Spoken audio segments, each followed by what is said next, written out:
And ito po, hindi po sa nagpapakahambol ako. I would like to share this testimony dahil totoo po ito. It didn't even happen. At the height of my hit songs, Ikaw, Chinito, Salamat, Lapit, Hawak Kamay, hindi ko po nagawa na mapuno mag-isa ang Araneta. This is my first ever solo show sa Araneta.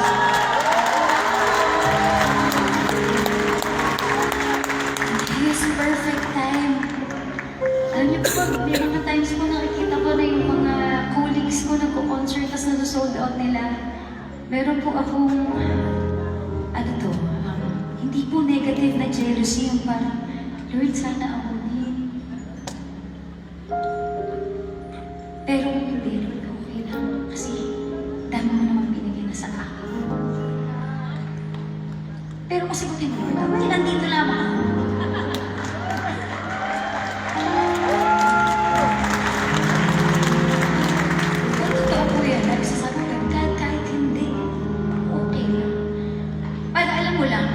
Bilang anak ko, pinipresent ko lang, God, gusto ko to. Pero kung hindi, Lord, okay lang. Kasi you know best. You know what's best for me.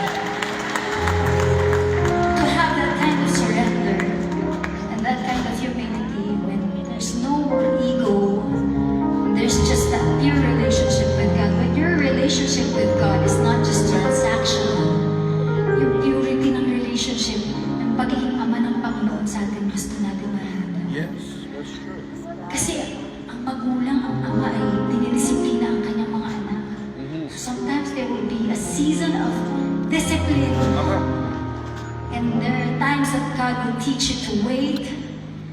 And God will teach you to celebrate those people around you that is blessing. Tapos ikaw naghihintay pa lamang. And that is a precious moment. Because that's fire. When you come out of that, you are gold. Hindi ka kaya patibagin ng pride. Hindi ka kaya patibagin ng ego.